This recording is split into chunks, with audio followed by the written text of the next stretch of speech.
The following program and contents, including the views and opinions expressed by the host and any guest speakers, are solely for informational and entertainment purposes.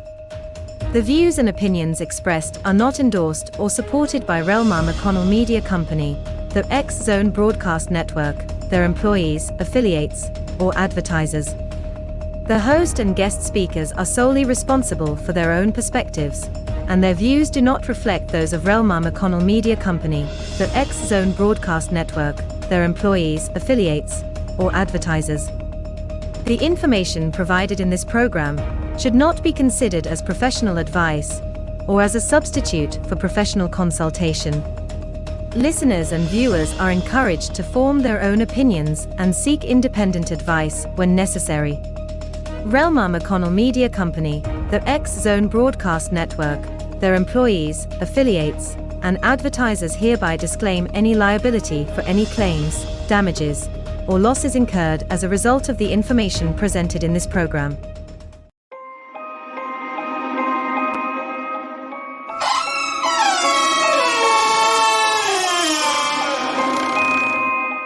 Welcome to the Paranormal Stakeout radio TV show with Larry Lawson. As a former career law enforcement officer and law enforcement educator, Larry focuses on the use of tried and true law enforcement investigative techniques in conducting paranormal investigations.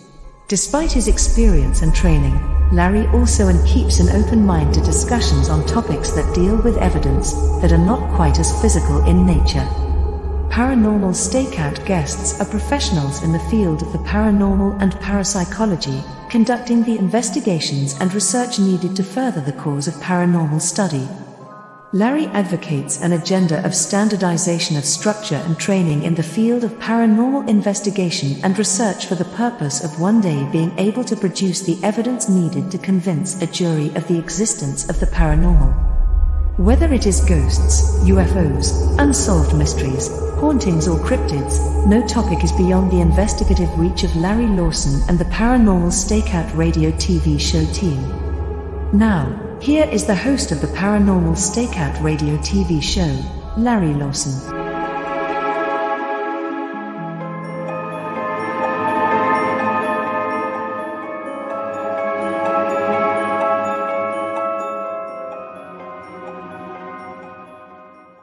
Good evening, everyone, and welcome back to Paranormal Stakeout. I'm your host, Larry Lawson, coming to you from the headquarters of the Florida Bureau of Paranormal Investigation and Indian River Hauntings in beautiful Vero Beach, Florida. So we're really happy to have you folks here tonight, and I'd like to invite you to, if you're interested in finding out a little bit more about what we do down here in Florida with the FBPI and Indian River Hauntings, you can check us out at paranormalfbi.com and indianriverhauntings.com. We're also on Facebook, and you can check out some of the things that we are up to on our YouTube channel at Indian River Hauntings 2341.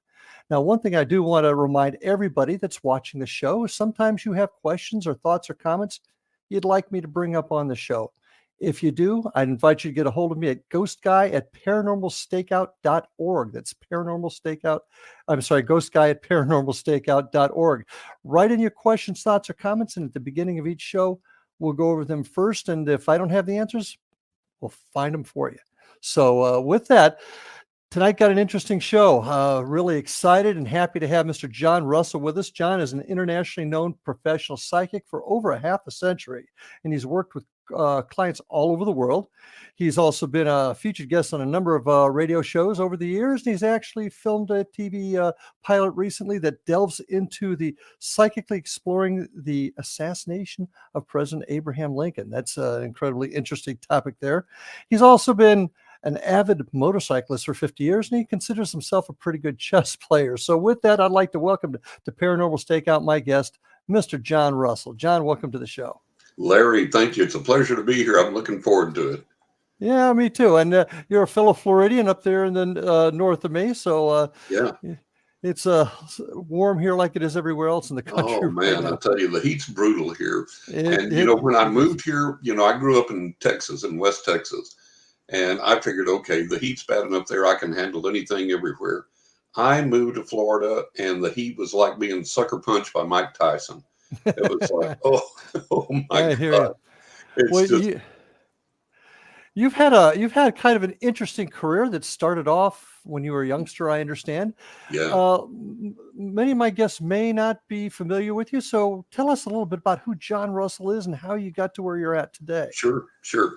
Well, it started when I was a little over 5 years old, and I was asleep in my bed, sound asleep one night. And in the middle of the night, I was suddenly totally, completely wide awake, no grogginess, no drowsiness. And I thought, well, this is really crazy. Why would I be this awake all of a sudden? And I lay there in the dark in my bed, and I thought, well, maybe something happened outside, and the noise woke me, and I laid there and listened, didn't hear anything. And my parents had left a nightlight on in the hallway down the hall, so if I had to get up and go to the bathroom, whatever, I could see. So I'm lying there in bed, and well, this is really, really strange. And I raised up on my elbows just to look around my bedroom. And I looked out my open bedroom door, looked down the hallway, and in the nightlight's glow, there was this elderly black gentleman peering around the door frame at me, looking into my bedroom. And I screamed bloody murder because obviously my family's white. We didn't have anyone black living with us. And my natural assumption as a 5.5-year-old kid was that someone had broken into the house. And when I screamed, this guy walked around the doorway into the hall, started walking toward the bedroom, walking toward me, locked eyes with me, never looked away. I can tell you what he wore. He was as solid as you or I. He wasn't misty, wasn't translucent, wasn't transparent. He was every bit as solid as you or I. And I knew he was elderly because he had a close cropped mustache, or close cropped white hair, and a white mustache. And I can tell you to this day, he had on a long sleeve red flannel shirt. He had on khaki pants, black belt, black shoes. I mean, I remember him like it was yesterday. Made an impression, huh? Yes. And the closer he got, of course, I had screamed again. My parents started to come running. And right before they got into my bedroom, he vanished. He disappeared. And I was so frightened. I told my parents, I said, there's somebody in this house, even though I'd just seen him disappear. I said, there's someone in this house. And I was so frightened that my father actually went through the house, checked all the doors and windows, opened up the closets, looked under the beds. I mean, that's how frightened I was. And that was what I conveyed to my parents. And of course, no one was there in the flesh. And so then it dawned on me that I had seen my first ghost. And it was almost impossible to go back to sleep. And for the next several weeks, it was like looking over my shoulder all the time.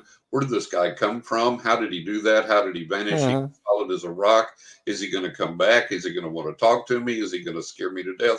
What in the world is going on? And then all these paranormal manifestations begin to occur on the physical realm. And my parents witnessed these as well. And I couldn't articulate it then, being that young, but I somehow realized intuitively that this guy had come not to scare the life out of me, although he inadvertently did that, but to open up this portal to these experiences that I suddenly begin to have. And I understood at some level that down the road, that was going to be important to me, and it was going to be important to other people. So as these experiences continued, and I got to be about the age of, got close to 6, I was out in the backyard playing with a toy one day, and this car pulled in the driveway, and I didn't recognize the people. So I ran the house, got mom and dad, and I said, somebody just pulled in the driveway. I don't know who it is. And I said, we'll come check. So they went outside, and they said, oh, these are friends of ours. And I'd never met the people. So they got out of their car, and they came up, and they were all standing outside on the sidewalk talking before they went in the house. And I was goofing around with my toy, and all of a sudden I looked at them, and I walked up in the big middle of them. I looked up at them, and I said, you folks have just been on vacation, and you drove that car that's sitting in the driveway, but you took 2 kids with you. You have 2 kids. They're not with you today, but you have 2 kids. You took them with you on this vacation, and you stayed at this hotel that was this many stories, and it was painted this color, and there were trees out front at regular intervals that looked like this, and in the back the pool area was painted such and such color and looked like this. Well, the lady's husband was kind of looking back and forth between her and my parents and me with this kind of weird grin on his face, like, what in the world is going on? And the lady, it was really delightful because she was literally slack-jawed and bug-eyed. I mean, her eyes were literally bugging out. And she stared at me like I had cobras coming out of my ears. And she looked at my mother and she goes, how the hell could he possibly know that? And my mother was all embarrassed and everything, all shook up. And she said, well, kids and their imaginations. She goes, no. She said, kids and their imaginations, no. She said, how the hell could he possibly know that? She said, well, what do you mean? She said, that's what we were coming to tell you today was about the vacation we just took. We drove our car. We took our 2 kids. The hotel we stayed at was exactly like John described. How the hell could he possibly know that?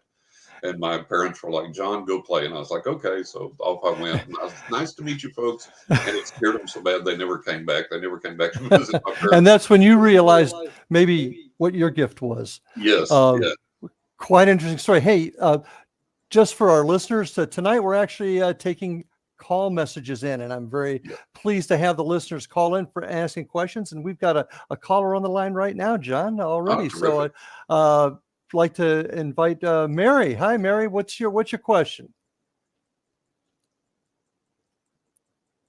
Hello, Mary. Looks like Mary's mic is muted. Yeah, it did look like that, didn't it? Okay. Yeah. Well, we'll get back to Mary in just a quick second then. Yeah. So that was the beginning, and I'm sure at age 6 you didn't quite understand what was going on, or did you? I kind of sort of did, and I had this real desire to really understand what was happening and to grow this thing and see where it went. And by the time I was 11 years old, I was a real good reader from an early age with real good comprehension. So by the time I was 11, I was delving into everything I could get my hands on: religion, psychology, parapsychology, anything to do with the paranormal, anything to do with the psychic realm. And I studied everything. And my desire was, what works, what doesn't? And how can I make this gift better? What do I do with this to make it as good as I can possibly be to help other people with it? And that was the start of it. When did you understand it was a gift, and where do you think this gift came from? It was around 11 or 12 when I really began to get the idea that, okay, this is something special I've been given. And I knew that, we can call it universal mind, we can call it God, we can call it the powers that be, whatever nomenclature you want to use. I understood that some higher power had given me this for some purpose. And as I began to study and progress, I found out that I could also, I could not only read people's minds, I could tell their emotions, I could tell where they had been, what they'd been doing, but I could begin to accurately predict their futures. And the predictions came true. So I said, okay, I've really got to make something out of this. And I started reading for friends and family when I was about 15. And then by the age of 18, I was reading professionally. And now I've been reading for over 50 years. And I've read for clients in over 40 countries, which just blows my mind. It just seems incomprehensible. And I've done paranormal investigation and research since I was about 11 or 12. And I've done a lot of paranormal investigations, a lot of research, and always with the idea of what works, what doesn't, what's truth, what isn't.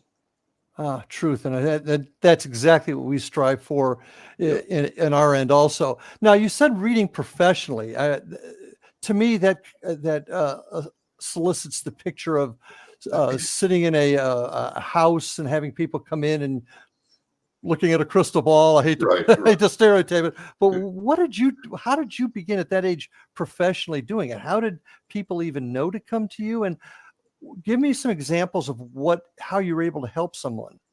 Well, people came to me primarily through word of mouth in the beginning, and my reputation spread even at a young age. And there were people that would drive a couple of 100 miles one way just to get a reading in person with me. And I had the facility to look into people's lives and say, okay, you're in the position you are now because of this, this, and this. And to change that, to make your future better, these are the things that you need to do. And here's what I see coming down the road. And if it's something negative, we're going to tell you how to minimize it or avoid it entirely if possible. And if it's something positive, how to position yourself so that you connect with it, interact with it, and your life is better. But doesn't that sound a little bit like it's just using common sense and making good choices, or did you physically see something? No, it went way beyond that. I made specific predictions for people's lives that came true. My clients over the years, over this 50-year period, my clients have told me that my predictions have an accuracy of 80 to 90, 95%. Excellent. Well, speaking of predictions, you probably predicted that we are about ready to take our first break. All right. So we're coming up on our first breaks. Folks, stay with us. I've got John Russell here on Paranormal Stakeout. We'll be right back after these messages. And we are back on Paranormal Stakeout with my guest tonight, John Russell. And John, fascinating first quarter of the show here. Can you give me an example of, and I don't want names obviously, but an event that you were able to help somebody with because of your abilities? Can you give us, just give me an example? Yeah. I think one of the examples that comes to mind was a lady I had that she was the processor for my credit card company at the time. Mm-hmm. And she wanted a reading with me. It was the first reading she ever had in her life. So I asked her during the reading, I said, well, what do you think about it? She said, your insights are amazing, things about me that you couldn't possibly know unless you had some kind of a gift and so on and so forth. And so we reached the end of the reading and I said, you're going to move within a year's time. I think sooner rather than later, and I believe Nevada, and it may be Las Vegas. And I said, you're going to stay in the same field, but you're going to own your own business, and you're going to make more money than you've ever made in your life. And she laughed and laughed and laughed. She said, John, she said, this reading has been absolutely mind-blowing up to this point. But she said, let me tell you something. She said, I have no intention of moving. I hate Nevada. I would never live in Nevada. She said, it would be almost financially impossible and a lot of machinations I would have to deal with to get my own business in this field. And I'm pretty much topped out money-wise for what I earn right now. I said, do me a favor, write these things down, then holler back at me.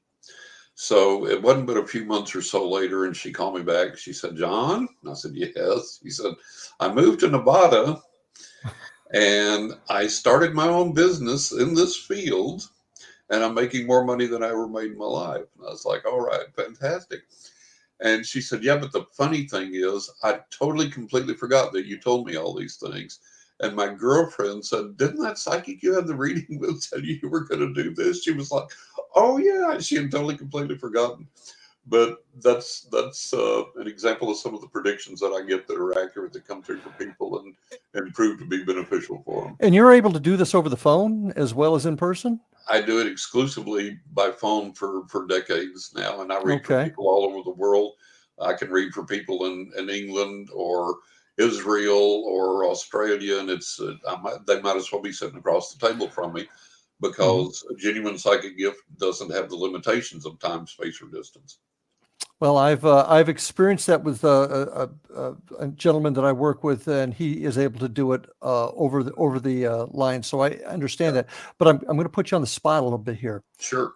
Are you able to tell me anything? This is our first night taking in calls. Right. So let's make it another first night. I've never asked this question before. Interesting. Well, are you able to see anything with me? There's a little bit there that's coming, but give me a little bit and I'll circle back to it, because it's got to kind of congeal a little bit for me. Okay, that's fair. That's fair. Yeah. So I'm not real sure that it's something that you might want on the air. Okay. Yeah. All right. Well, if you can come up with something that is family friendly, I would appreciate it. We'll chat. But I'm fascinated with this because I'm very intrigued by the power of the brain. I'm very intrigued by everything that is connected with this remote viewing, that type of thing. So I'll give you your deference there, just to take a look and let me know what you can.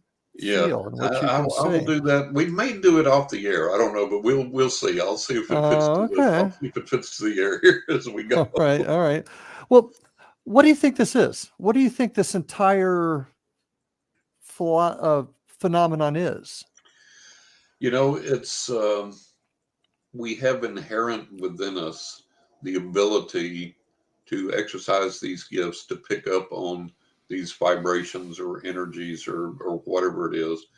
Beyond that, we also have the ability to communicate with I call them guardian angels, spirit guides, so on and so forth in the invisible realm. And we have the ability to make that connection there.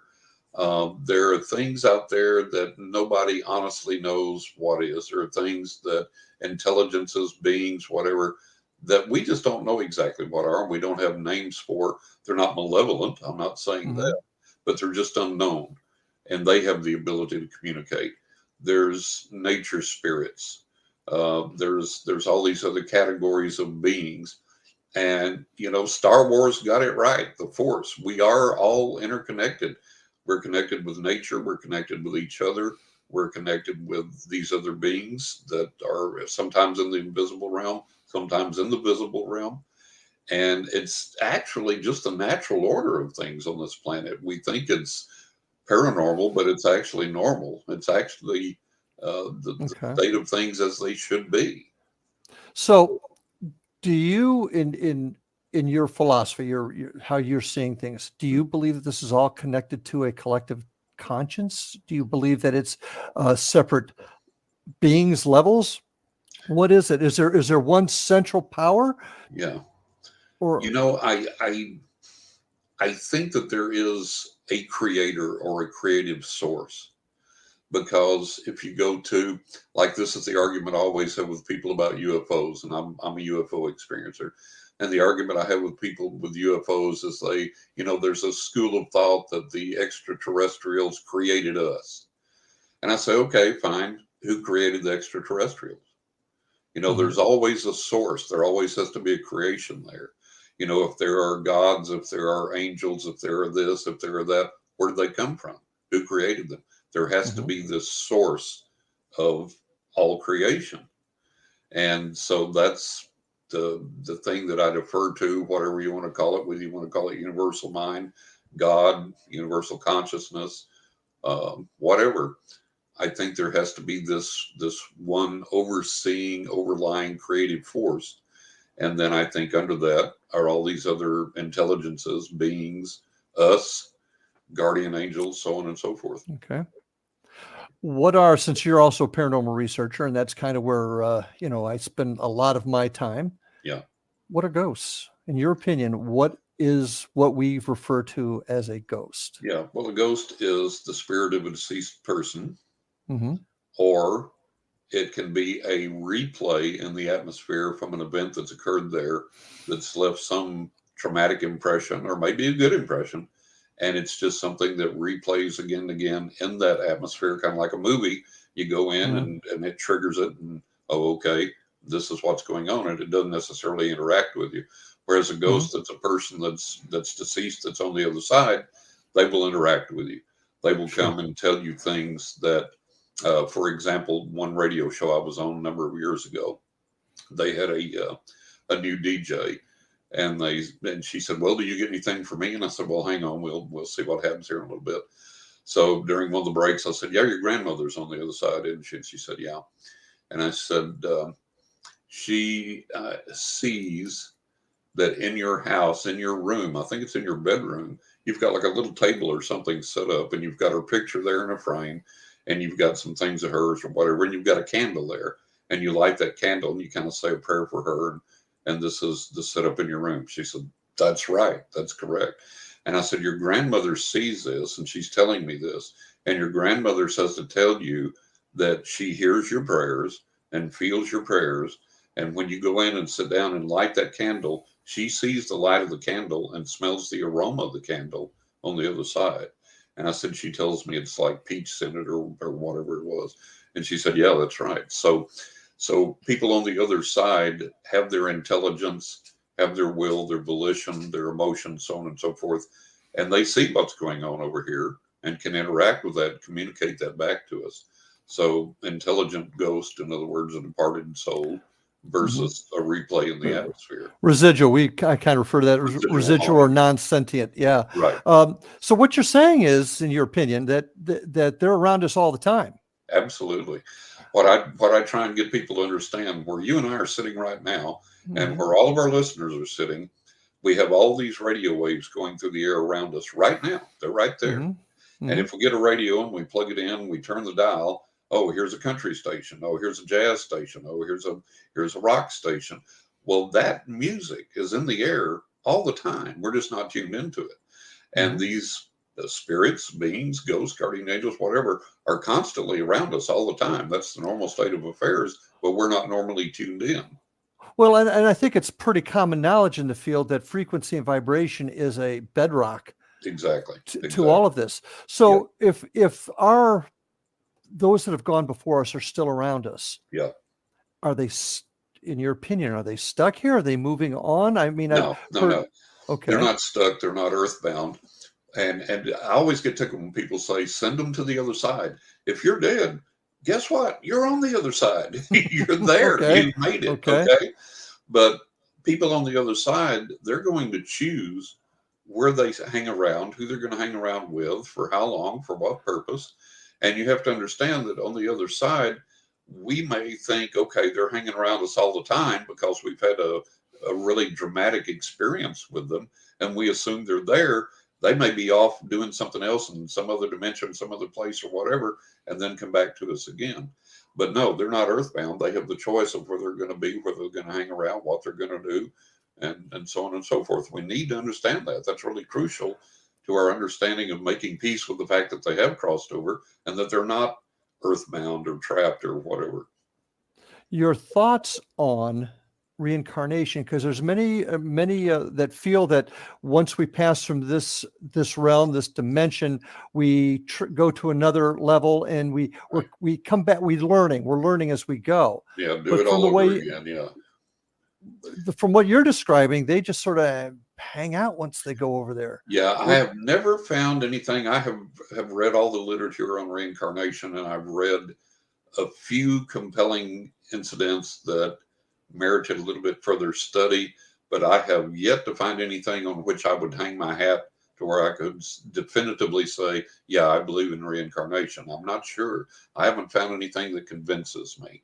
And of the compelling incidents that I've read about, after I really thought about those a long time and studied them for a long time, I thought, okay, now, is this some young kid that actually lived that past life and is coming back with total recall of it up to a point and up to a certain age? Or is this kid just a really good psychic like I was at that age, and he's picking up on something that he's then internalized because he doesn't know how to objectify? Interesting. Yeah. Well, with that, we're about ready to take our next break, but I want to remind folks, if you're watching us tonight, you're watching us live, please call in with questions. We are waiting with bated breath to hear from you. Talk to John or myself if you have questions, thoughts, or comments. So please give us a call in. And with that, we're going to take our next break, so stay with us. We'll be back with John Russell right after these messages. And we are back on Paranormal Stakeout with my guest, John Russell. Yeah. John, so is there a heaven? You know, I don't know. I don't know exactly. From my communications with people on the other side, I don't get the impression of the stereotypical heaven that we think that we're going to go to when we die. There seems to be various dimensions, various environments, atmospheres. There seems to be a continued learning process. There does seem to be a review process, but not necessarily tied to any kind of punishment or anything like that for the average person. I'm not saying that Hitler goes on the other side and gets scot-free. That's not what I'm saying. But for the average person, there doesn't seem to be any type of, punishment or purgatory or anything like that. But, the problem is the other side plays peekaboo with us. And if you're the best psychic on the planet, you're not God. You don't know everything. If you're the best paranormal researcher on the planet, you don't know everything. And we get these glimpses, these bits and pieces of the other side, and we have to piece together the best guess we can from that. And we just don't know for certain. I think that's an important point. We don't know. And this kind of leads into the next question I wanted to ask you is I've spoken to many folks that have claimed to have psychic abilities. Some I trust implicitly because I know them well. Others I'm not so sure. But the question I want to ask you is, how come how come you guys don't have the same story? How come people with your gift, and I'm as sensitive as a rock, John. So but why is it those that are able to see the other side don't come back with the same story? What's your opinion on that? Well, I think that the main problem that we have in the psychic realm, the spiritual realm, the paranormal realm, even the religious realm, is that people view things through a certain pair of colored glasses that they choose to put on. So if you studied Christianity growing up, you're going to view everything through Christian glasses in the Bible. If you studied Buddhism, you're going to view everything through that. If you were taught as you developed your psychic gift, if you were taught that this is the way things are on the other side by someone that you viewed as your mentor or guru or whatever, that's the philosophy you're going to adopt. And when I began to do all this research and study around the age of 11, what I tried to do was get away from all the dogma, all the tradition, all the ritual, and say, okay, let's strip all that away and let's find out what's out there, undisguised, unfettered, without any specific viewpoint attached to it, and let's find out what it is and what works. And that's some pretty mature thinking for an 11-year-old. Well, I couldn't articulate it that way, but I understood it that way. Okay, that's fair. That's fair. And that's the problem that we encounter when you talk about, various people's inputs or perceptions or this, that, and the other, is how are they interpreting it? They're interpreting it through their viewpoint or through their training or through some particular dogma or tradition or some particular ritual. It's like I had a client in India one time that I was reading for.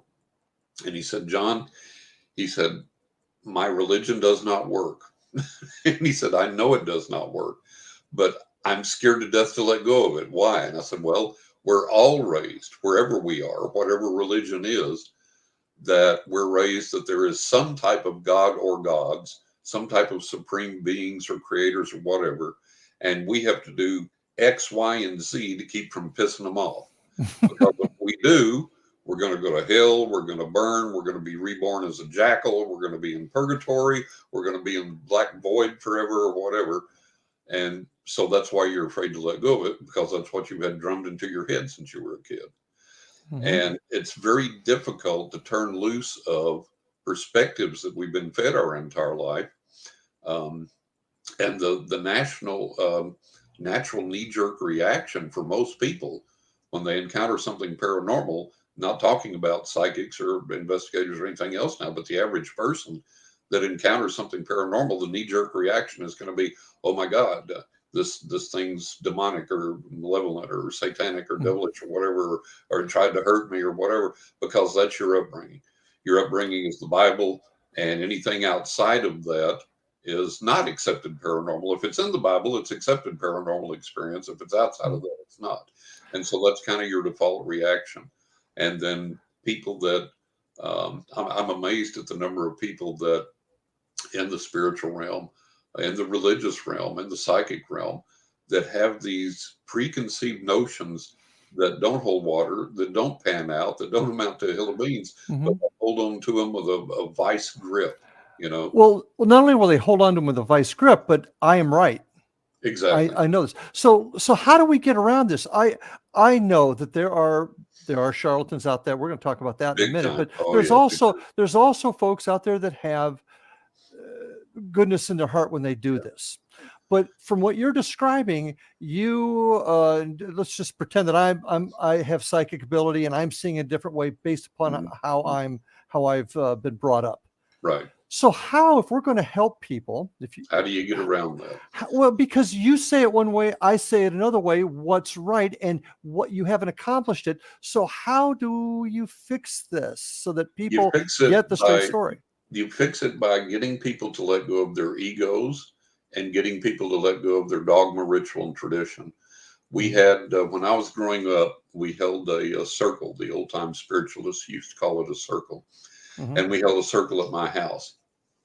And initially, the way it began was, if you're a devout Christian and believe in biblical prayer, if you're utilizing techniques that the inner peace movement teaches, or Ekankar, or Buddhism, or whatever, you use that, but don't impose it on everyone else.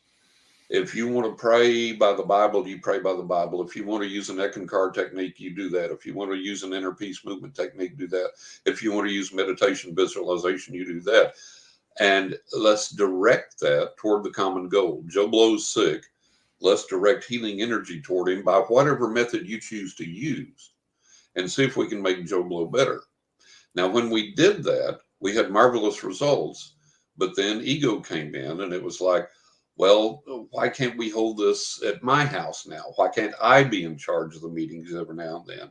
And then it became, well, we've got these good results, but have you read this new book? And so-and-so says this is the hot new paranormal technique and psychic technique, and we should be trying this, and we should be using that. Well, no, I read that Ekankar has come out with this thing, now we should do this. So then it blew up because everybody got into ego and into... Well, and ego is unfortunately a sin, if you will, that all humans tend to have at some different level. Absolutely. But what I'm getting at is if you and two other psychics, your hearts are in the right place. Mm-hmm. It is your desire to do good, right, but you still can't come up with the same story. What does that say to the folks that are hearing it? Well, wait a minute, there's three guys. And is there a way to fix that?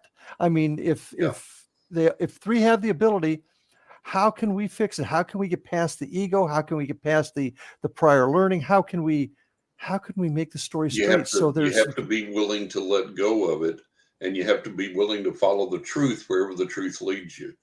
And if you hold a particular viewpoint and that viewpoint doesn't pan out, you got to be willing to let go of that viewpoint.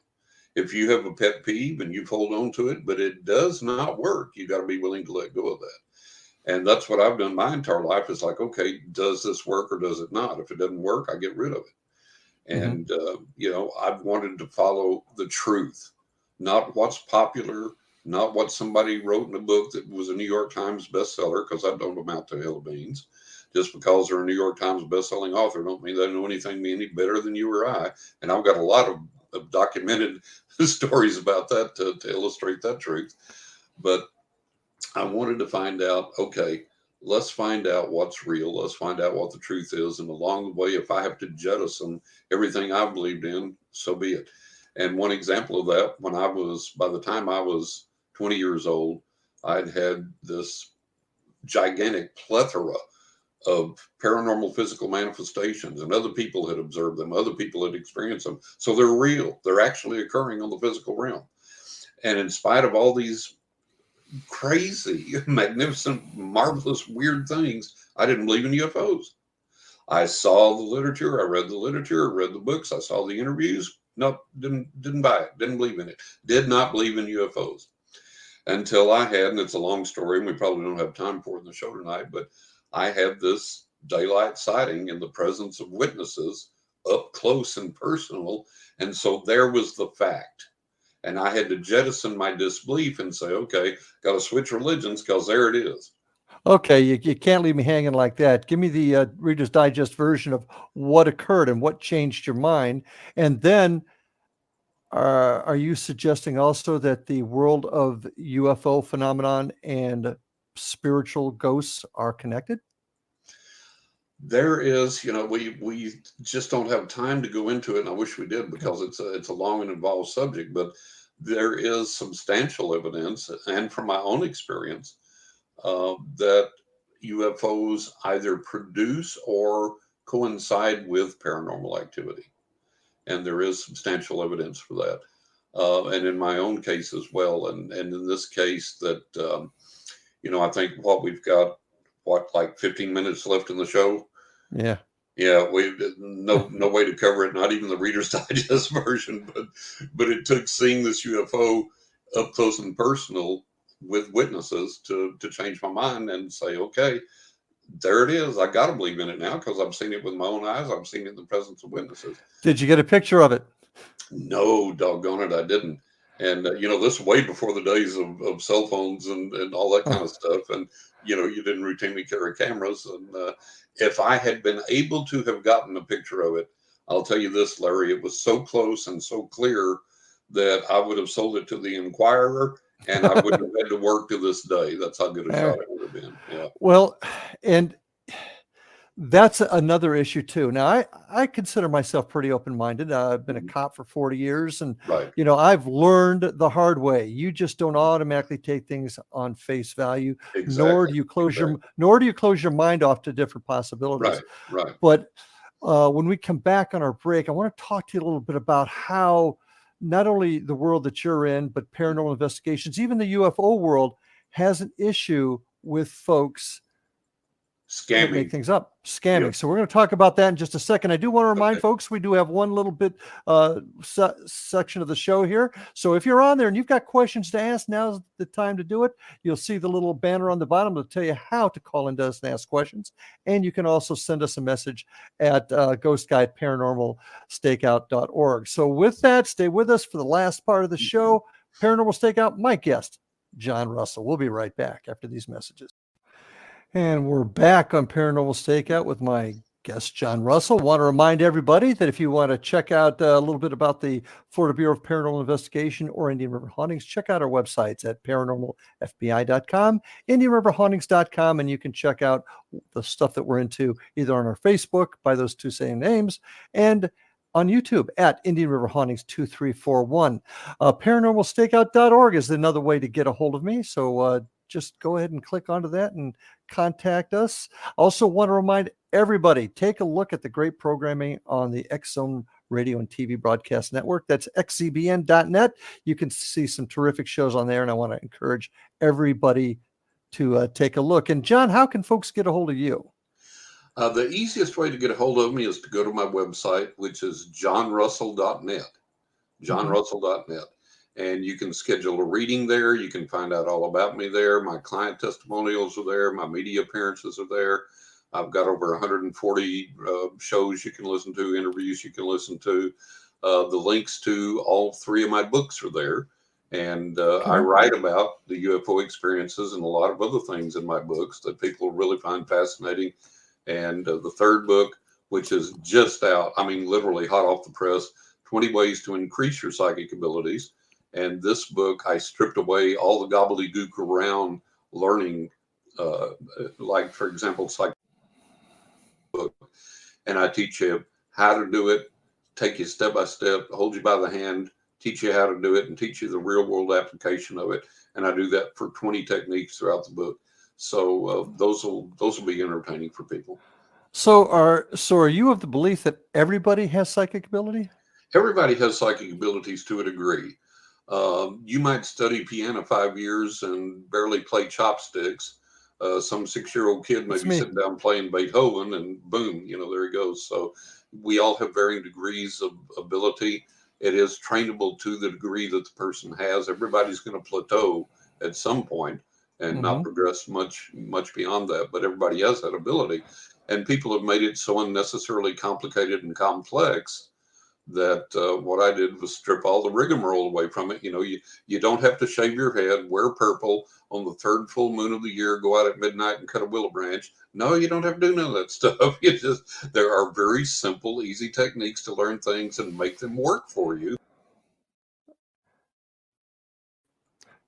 Oh, there you are. I lost you for a second. Well, that leads into really where I want to get to the phonies. Last. The phonies, because let's face it, John, people can look at you and say, you're just cold reading them. You're good at what you do. I'm a cop. One thing that I've learned to do is I can look at people and I got a good idea whether or not they're lying to me. Cold reading, so to speak. And I don't have even a little bit, in my opinion, of psychic ability. So people look at they look at your description of your book and say, hey, I can make you do this. And I get it. Folks got to make a living. But what happens when folks are making those claims and they're false? It hurts all of us. I mean, on the paranormal investigator side, I'll just bring this up real quick. We've seen tons of times where people have faked evidence, and we've heard about it, we've read about it, and it hurts everybody recently. Yeah, it hurts all of us. Just like just like it hurts folks that have the abilities, the gifts to Yep. see the other side. Yep. How do we combat that? You have to How do call we it police out. ourselves? Yeah, Okay. you have to call it out. And you can't be, there can't be a good old boy network in the spiritual realm, the religious realm, and the paranormal realm. There just can't be. You have to call it out. And when it's wrong, you have to say that it's wrong. When people are doing things that are, they're charlatans, you have to expose them for that and explain why.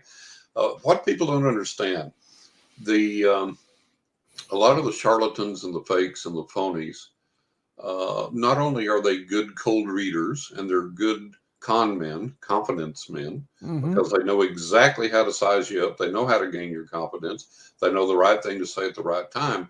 But what people don't understand is these people also were really pretty adept at simple sleight of hand stage magic, not real magic, but stage magic.